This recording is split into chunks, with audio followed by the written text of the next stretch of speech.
येणाऱ्या 7 तारखेला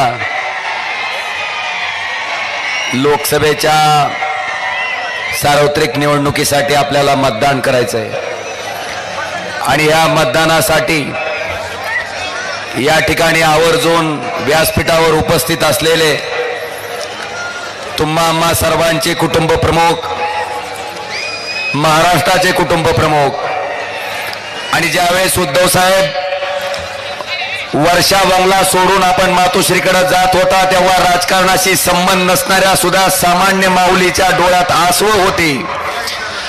त्या आसवाचा हिशोब निश्चित सामान्य माणूस चुकवल्याशिवाय राहणार नाही.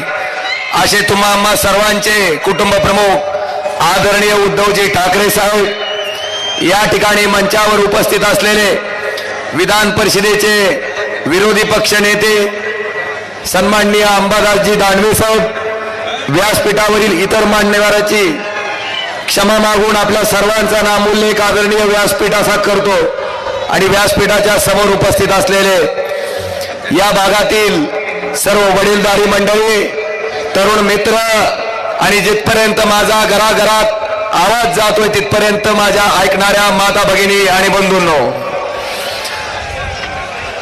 साहेब मागच्या वर्षी आपल्या सगळ्याच्या आशीर्वादानं देशाच्या सर्वोच्च सभागृहात आपला खासदार म्हणून त्या ठिकाणी काम करण्याची संधी मला मिळाली.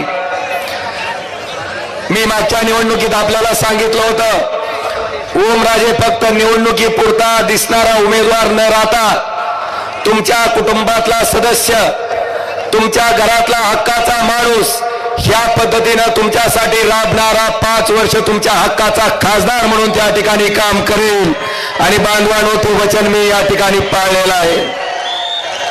मला अनेक लोक विचारतात की ओमराजे तयारी कुठपर्यंत आली.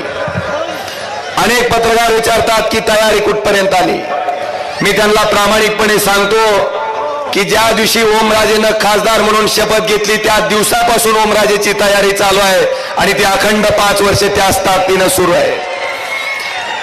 आज पावसाळ्यात उगवल्यासारख्या इच्छुकाच्या छत्र्या अनेक आल्यात तुमच्या सगळ्याच्या समोर. पण बांधवांनो, जेव्हा 2.5 वर्ष सन्माननीय उद्धवजी ठाकरे साहेब महाराष्ट्राचे मुख्यमंत्री होते, ते 2.5 वर्ष सत्ताधारी पक्षाचा खासदार म्हणून मला काम करता आलं. आपल्या सगळ्याला आठवत असेल 2.5 वर्षातलं 1.5 वर्ष आदरणीय उद्धवजी ठाकरे साहेबांचं कोरोनाचं नियंत्रण करण्यासाठी गेलं. इन त्या ठिकाणी 1 वर्ष आपल्याला काम करता आलं. पण साहेब मला आनंदानं सांगावं असं वाटतंय की कित्येक वर्षापासून अपूर्ण असलेलं धाराशिवचं स्वप्न, धाराशिवचं शासकीय वैद्यकीय महाविद्यालय ह्या जिल्ह्याला मंजूर करून चालू करून आपण साहेब त्या ठिकाणी दिलं आणि पुढच्या वर्षी डॉक्टर झालेली मुलं त्या मेडिकल कॉलेजमधनं बाहेर पडतील. मला आपल्या सगळ्याला सांगायचंय की परीक्षा आल्यावर अभ्यास करणारा विद्यार्थी एका बाजूला आणि वर्षभर अभ्यास करणारा विद्यार्थी एका बाजूला. मी 5 वर्ष इमाने इतबारे 24 तास प्रत्येक मिनिट प्रत्येक सेकंद आपल्या कुटुंबातला सदस्य, आपल्या हक्काचा खासदार म्हणून त्या ठिकाणी काम केलेलं आहे.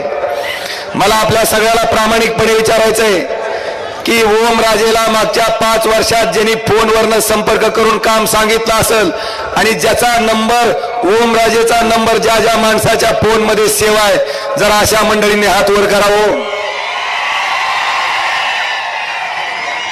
आता कसं करणार आहेत? करा साहेब. मला माझ्या संपर्कावरनं पण हिणवलं जातंय, संपर्कावरनं हिणवलं जातंय. एखाद्या सामान्य शेतकऱ्याचा ट्रान्सफॉर्मर दिला, ते म्हणतात खासदाराचं काम आहे का? चिल्लर काम आहे, क्षुल्लक काम आहे. एखाद्या शेतकऱ्याचं पीक कर्जाची फाईल मॅनेजर करून देत नसेल तर मॅनेजरला बोलून त्या ठिकाणी त्याला पीक कर्ज वाटप करायला लावलं, ते म्हणते क्षुल्लक काम आहे, चिल्लर काम आहे. एखाद्या शेतमजूर लेकराचं मुलाचं शैक्षणिक कर्ज त्या ठिकाणी मंजूर करून दिला असेल, हे म्हणतात क्षुल्लक काम आहे, चिल्लर काम आहे. बांधवांनो, एखादी आपली भगिनी दवाखान्यात ऍडमिट असेल डिलिव्हरीसाठी, तिला 2 बाटल्या रक्ताच्या लागल्याच्या नंतर त्या बाटल्या आपण दिल्या असतील, पण ही हुशार मंडळी म्हणते क्षुल्लक काम आहे, चिल्लर काम आहे। साहेब मला त्या ठिकाणी ह्या भागातला साधा ड्रायव्हर, साधा क्लीनर, ज्या माणसाकडे अचानक एका आडबाजूच्या रस्त्याला त्याची गाडी पंक्चर होते, साहेब अशा प्रसंगामध्ये गाडी जॅक नाही म्हणून तो माणूस ह्या जिल्ह्याचा खासदार जर त्याला आपलासा वाटत असेल, जवळचा वाटत असेल आणि खात्री असेल की ही सुद्धा काम माझा खासदार त्या ठिकाणी करून मला या अडचणीतून बाहेर काढील, ह्याला ते चिल्लर काम संबोधतात, क्षुल्लक काम संबोधतात। पण मी त्या परिस्थितीत स्वतःला टाकून बघत असतो की आपलीच गाडी पंक्चर झाली आणि आपल्याच गाडीत जर जॅक नसेल तर आपण काय करचाल? आपल्या जवळच्या माणसाला फोन लावचाल आणि ज्याच्याकडून काम होते अशा माणसाला फोन लावचाल। मला आपल्या सगळ्याला विचारायचंय की त्या साध्या ड्रायव्हरला आणि क्लीनरला जर हा ओमराजे त्याच्या जवळचा वाटत असेल, हक्काचा वाटत असेल, तर मी हा विश्वास या धाराशिव लोकसभा मतदारसंघामध्ये मागच्या 5 वर्षात निर्माण केलंय। आणि ही मंडळी म्हणतात ज्याकण टामी द्यायचं काय खासदाराचं काम आहे का? मला साहेब आपल्याला आवर्जून सांगायचंय की संकटात सापडलेल्या माणसाला जाग देणं त्यांना क्षुल्लक काम वाटत असेल, पण मला वाटते जिल्हा नियोजन समितीच्या बैठकीत जंगली रम्मी खेळण्यापेक्षा सामान्य ड्रायव्हरला जाग दिल्याला त्याच्या कामाला पडलेलं कधी चांगलं। आता मला तुम्हाला विचारायचंय, आता मतदान चालू झालंय, आता त्या ड्रायव्हरचं किन्नरचं मतदान लागणार आहे का नाही? हो ह्यांना लागणार आहे का नाही? मतदान लागतंय आणि काम करताना काय दुखतंय होय? आता त्या सामान्य शेतकऱ्याचा ज्याचा डीपी बदलून दिलाय त्याचा मतदान लागणार का नाही? त्या शेतकऱ्याच्या लेकराचं मतदान लागणार आहे का नाही? बांधवांनो मला आपल्या सगळ्याला आवाहन करायचंय, ही तुमच्या कामाला चिल्लर काम संबोधते, तुमचं काम करणाऱ्या खासदाराला क्षुल्लक खासदार संबोधते, चिल्लर खासदार संबोधते।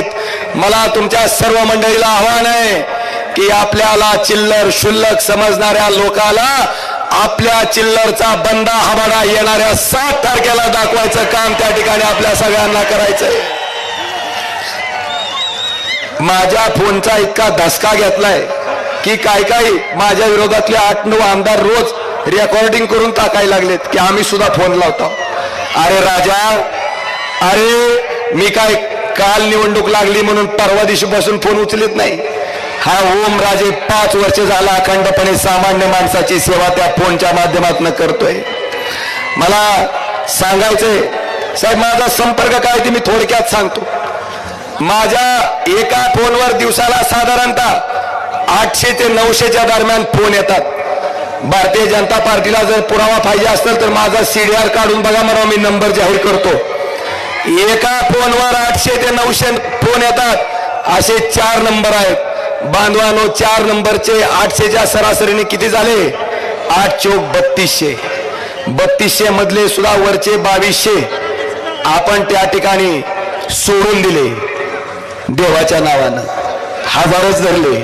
दिवसाचे 1000 फोन म्हणलं तर 10 दिवसाचे किती झाले? 10,000। एका महिन्याचे 30,000, एका महिन्याचे 30,000 झाले तर एका वर्षाचे 3,60,000, एका वर्षाचे 3,60,000 झाले तर 5 वर्षाचे करा की हिशेब। हिशेब नाही केला म्हणून तर डॉक्टर पाटील 40 वर राहिलेलं कळलं नाही आपल्याला। तास त्रिक 15 म्हणजे 15 लाख ते आणि 6 पंचे 30, 15 आणि 3 18 लाख लोकांचा ओमराजेचा मागच्या 5 वर्षातला संपर्क आहे। 18 लाख लोक माझ्या संपर्कात आलेत आणि त्या माणसाचं कुठल्या ना कुठल्या माध्यमातून काम झालंय। मला आपल्या सगळ्याला विचारायचंय, कुठलाही मायका लाल आला तरी 18 दिवसात 18 लाख लोकांचा संपर्क करून काम करू शकेल का? आणि साहेब ही 18 लाख लोकच माझी शक्ती आहे, माझी ताकद आहे आणि माझे प्रचारक आहे ज्यांनी संपूर्ण निवडणूक यांच्या हातात घेतली का नाही?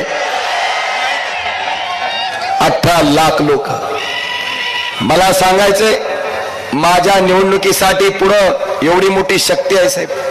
8 आमदार आहेत, त्यानंतर आपल्यातलेच 40 बोके 50 खोके देऊन खरेदी करून आपला पक्ष आणि बाण घेतलेली लोक आहेत. त्याचबरोबर राष्ट्रवादी काँग्रेस पार्टी फोडून त्याच्यातनं सुद्धा 38 लोक त्यांच्या सोबत घेतले. तो सुद्धा पक्ष त्या ठिकाणी बरोबर आहे. एवढंच नाही, आमच्या काँग्रेसच्या सुद्धा 2-4 खिडक्या त्यांनी सोबत घेतल्यात साहेब. आणि काँग्रेसच्या खिडक्या साहेब, काँग्रेसचा सुद्धा हात ह्याच्यामुळे वाचला की तो राष्ट्रीय पक्ष होता. जर प्रादेशिक पक्ष असता तर काँग्रेसचा सुद्धा हात गेला असता, तुम्हाला सुद्धा बासरी घ्यायची पाळी आली असती. पाटील साहेब, एवढी सगळी शक्ती एकत्र केल्याच्या नंतर मनसेचं इंजिन तो बिनशर्त ह्यांना ओढायला तयार आहे साहेब. सगळ्याचा डबा ओढतोय मनसेचं इंजिन. बघा, एवढी शक्ती एका बाजूला उभी आहे, पुन्हा 1 फूल 2 हात पण त्यांच्या बरोबर आहेत. अजून बी कॉन्फिडन्स येईना, अजून बी कॉन्फिडन्स येईना. मला आपल्याला विचारायचंय, एवढं करून बी जागा जिंकत नाही लक्षात आल्याच्या नंतर म्हणले मोदी साहेब तुम्हीच या आणि तुम्हीच काहीतरी आम्हाला ह्याच्यातून वाचवा. साहेब, देशाच्या पंतप्रधानाला या ठिकाणी ओमराजेच्या विरुद्ध, आपल्या विरुद्ध या ठिकाणी येऊन सभा घ्यावी लागली. मला वाटतं ह्याच्यातच आपली शक्ती काय आहे ती त्यांच्या लक्षात आली का नाही रे? आली का नाही बांधवांनो? आणि साहेब, एवढं केल्याच्या नंतर सुद्धा आपल्याला विश्वास देतो की देशाचे पंतप्रधान नरेंद्र मोदीची सभा होऊन सुद्धा महाराष्ट्रामध्ये मी आपल्याला वचन देतो साहेब, देऊ का मोदींची सभा झाल्याच्या नंतर सुद्धा महाराष्ट्रामध्ये त्यांच्या विरोधात निवडून येणारा इथला खासदार हा सर्वाधिक मतं घेऊन निवडून येणारा खासदार या ठिकाणी म्हणून येईल साहेब. आज या ठिकाणी मला अजून सांगायचं, ही निवडणूक साहेब सामान्य माणसानं हातात घेतली. ज्या पद्धतीनं बाळासाहेबांनी आणि तुम्ही पक्ष स्थापन केला, चालवला, आणि हा दोंड्या म्हणतोय की पक्ष शिंदेचा, दोंड्या म्हणतोय बाण शिंदेचा. ज्या शरद पवार साहेबांनी त्या ठिकाणी राष्ट्रवादी काँग्रेस पक्षाची स्थापना केली, हा दोंड्या म्हणतोय ते प्राथमिक सदस्य सुद्धा नाहीत.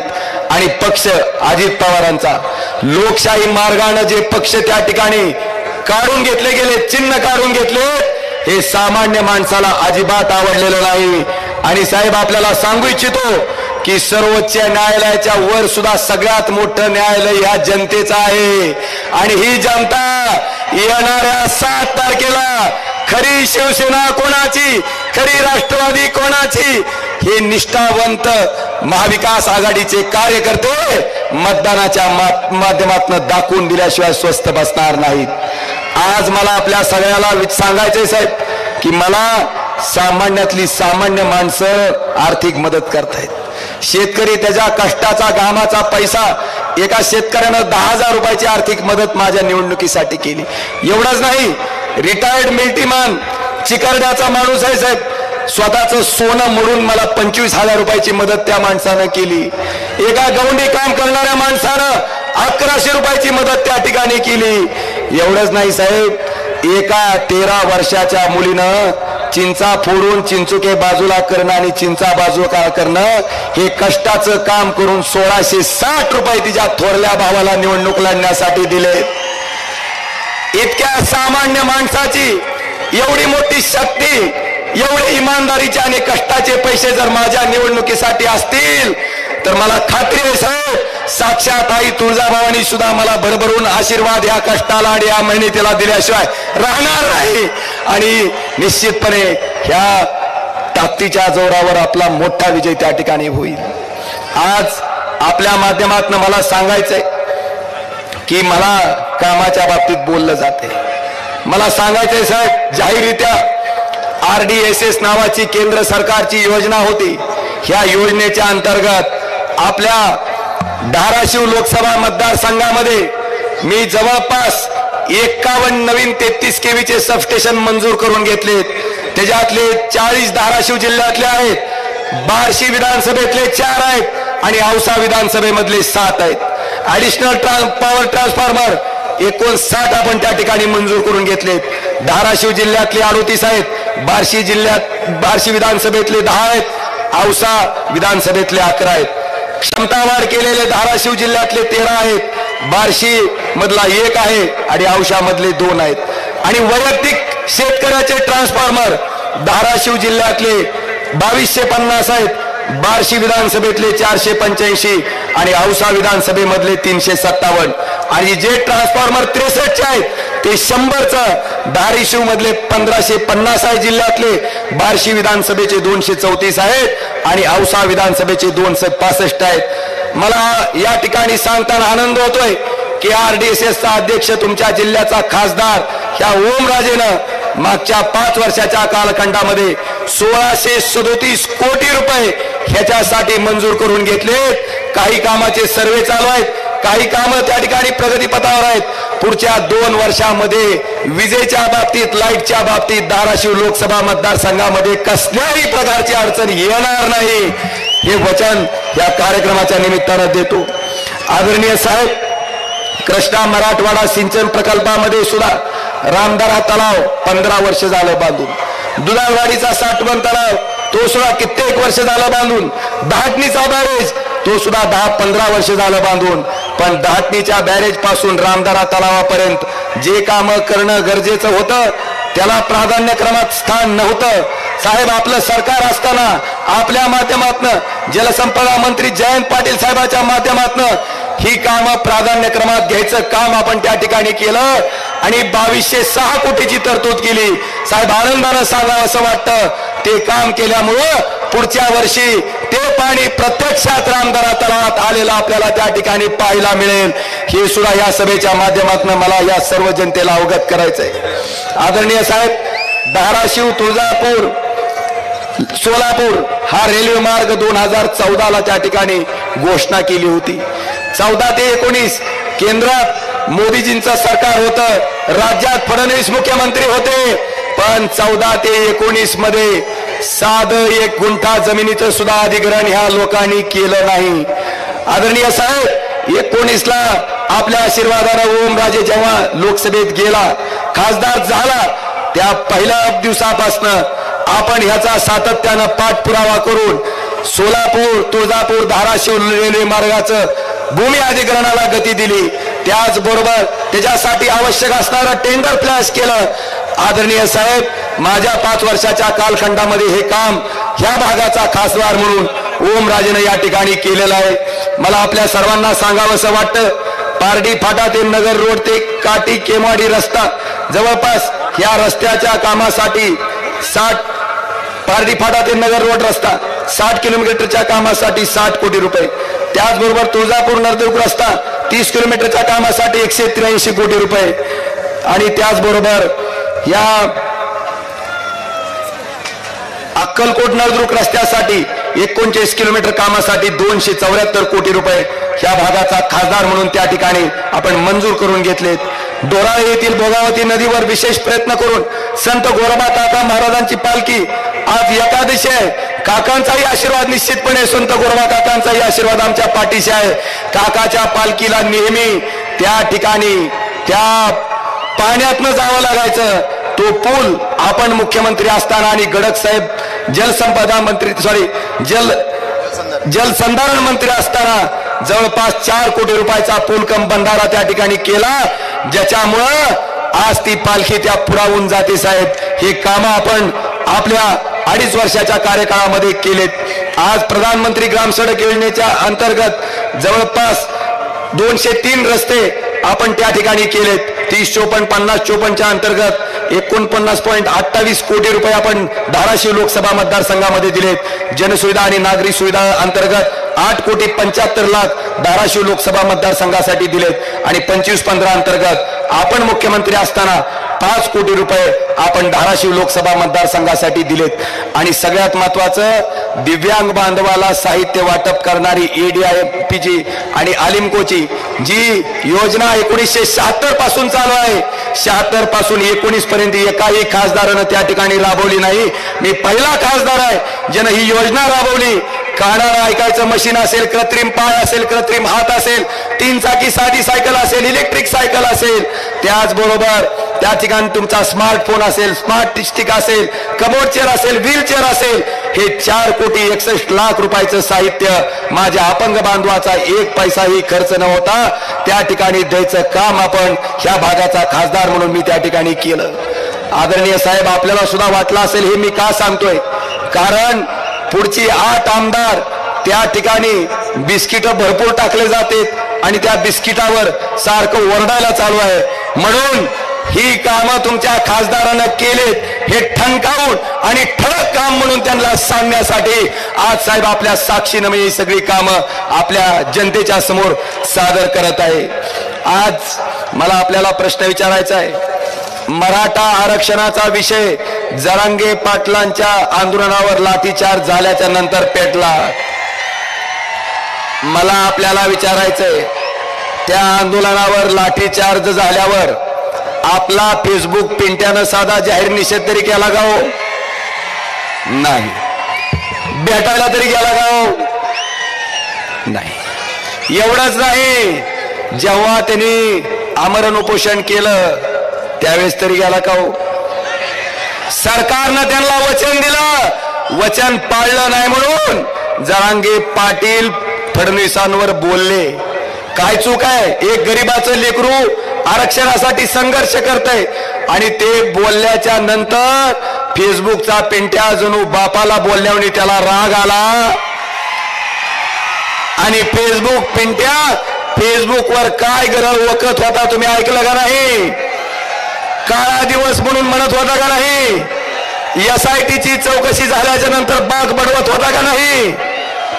आणि आज उपरती झाली. उद्या 7 तारखेला लक्षात आलं की आपल्या सौभाग्यवती निवडणूक लढवतात आणि त्या जर पराभूत झाल्या तर शेवटी पळी आणि चमच्याचा प्रसाद आपल्याला सुद्धा खावा लागेल ह्याची दहशत त्यांच्या मनात आहे. आणि म्हणून त्या ठिकाणी काल जरांगे पाटलाला भेटायला हे महाभाग गेलं. मला सांगा, स्वतःच्या स्वार्थासाठी गेलेल्या या माणसाला माफ करचाल का आपण? ताकापुरता आजी, कामापुरता मामन, ताकापुरते आजी, हे कुटुंब हे सांगतंय. साहेब, अर्चना ताईला उमेदवार दिल्याच्या नंतर हे म्हणतायत आम्ही स्त्री शक्तीचा सन्मान केला. मला आपल्या सगळ्याला जाहीररित्या सांगायचंय की एखाद्या बचत गटाच्या चांगलं काम करणाऱ्या महिलेला जर उमेदवारी दिली असती तर मी सुद्धा मानलं असतं की स्त्री शक्तीचा सन्मान केलाय. पण उमेदवारी कुणाला? डॉक्टर पद्मसिंह पाटलांच्या सुनेला. उमेदवारी कुणाला? राणा पाटलांच्या मंडळीला. मला सांगा, आत्ताच त्यांनी त्यांची प्रॉपर्टी जाहीर केली. 350 तोळ्यापेक्षा जास्त सोनं आपल्या ताईकडे आहे. मला सांगा, एका गावात सगळ्याचं गोळा केलं तर तेवढं होतंय का हो? ही स्त्री शक्तीचा सन्मान आहे का? मला वाटतं ह्या प्रश्नाचं सुद्धा उत्तर त्या ठिकाणी शोधणं गरजेचं आहे. मराठा आरक्षणाच्या बाबतीत जरांगे पाटलांचं आंदोलन होण्याच्या पूर्वी 1.5 वर्ष सुप्रीम कोर्टात जेव्हा मराठा आरक्षणाच्या विरोधातली याचिका दाखल झाली त्यावेळेस ओमराजे बोलला होता की तामिळनाडू राज्यामध्ये 50% पेक्षा जास्त आरक्षण गेलं होतं, 78% पर्यंत गेलंय.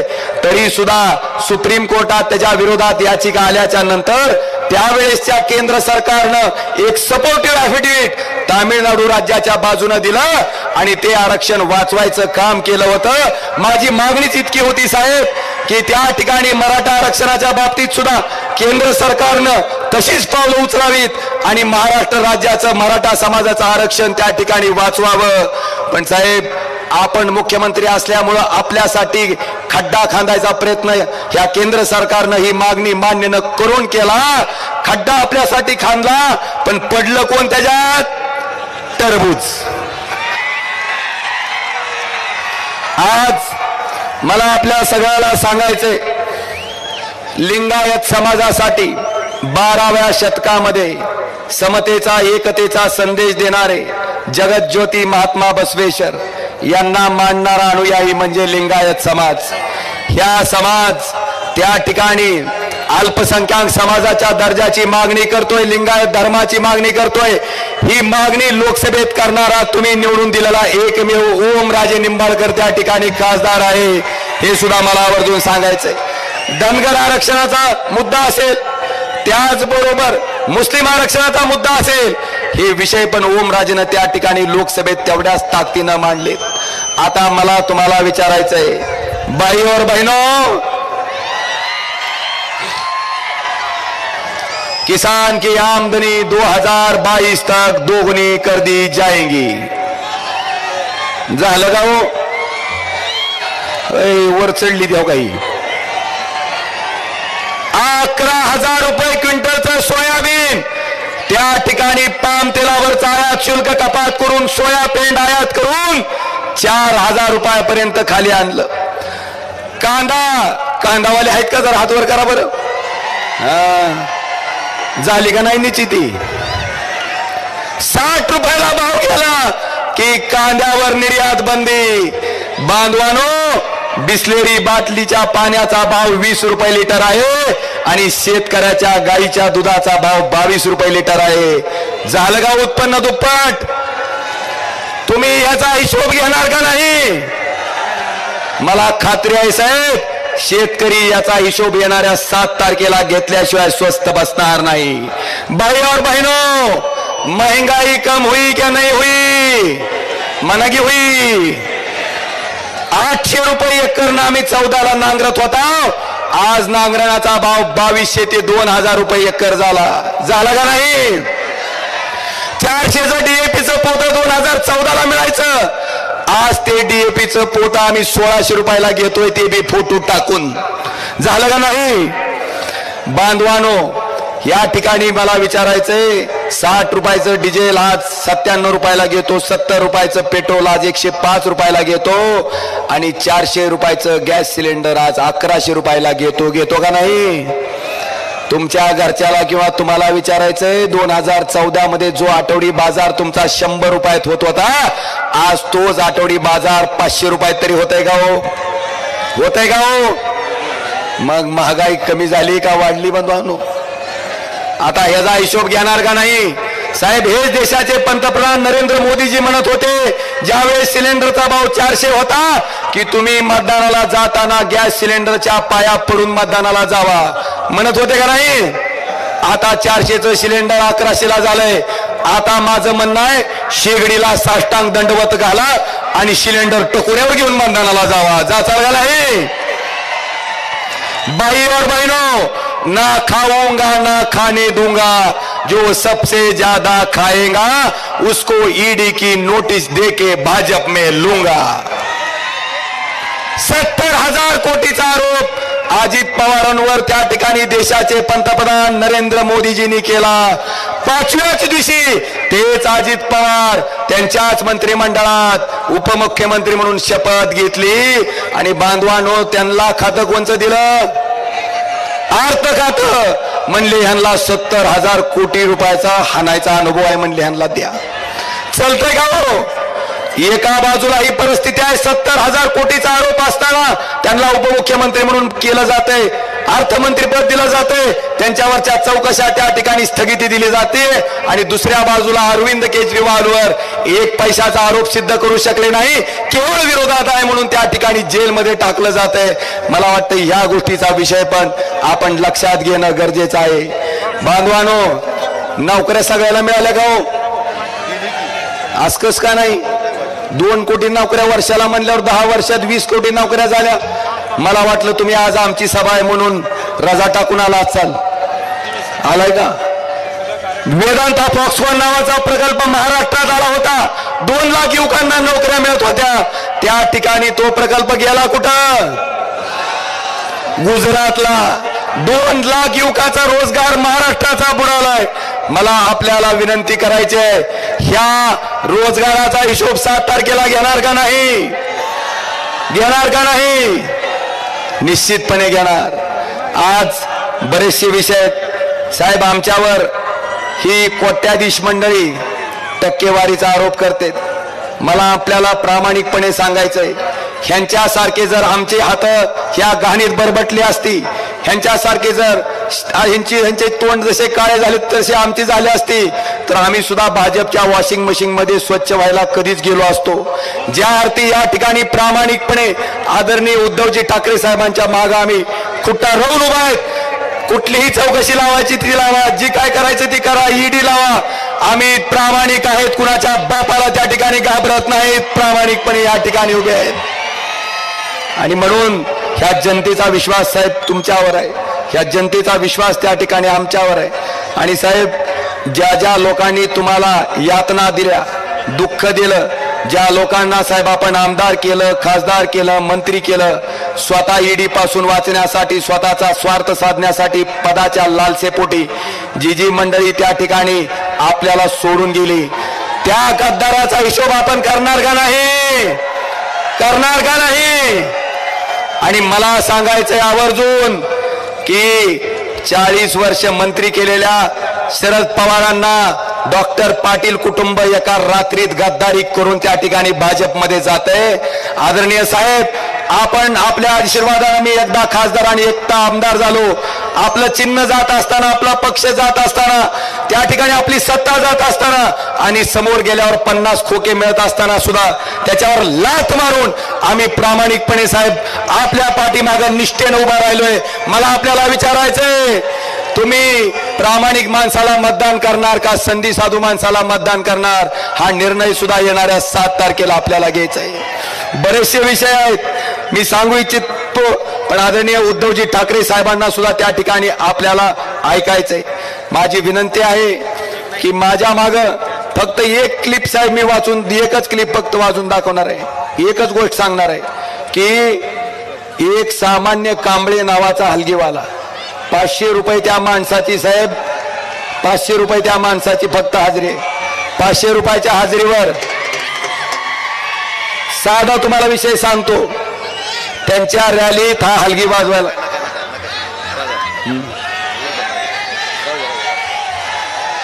मला फक्त मी सांगतो साहेब, ह्या माणसानं त्या ठिकाणी पत्रकाराला क्लिप दिल्याच्या नंतर रात्री राष्ट्रवादीची सगळी लोक बडी धेंडे त्याच्या घरी गेले. त्याला म्हणले ही 2 लाख रुपये धर आणि ओम राजेनं असं म्हणायला सांगितलंय म्हणून मन.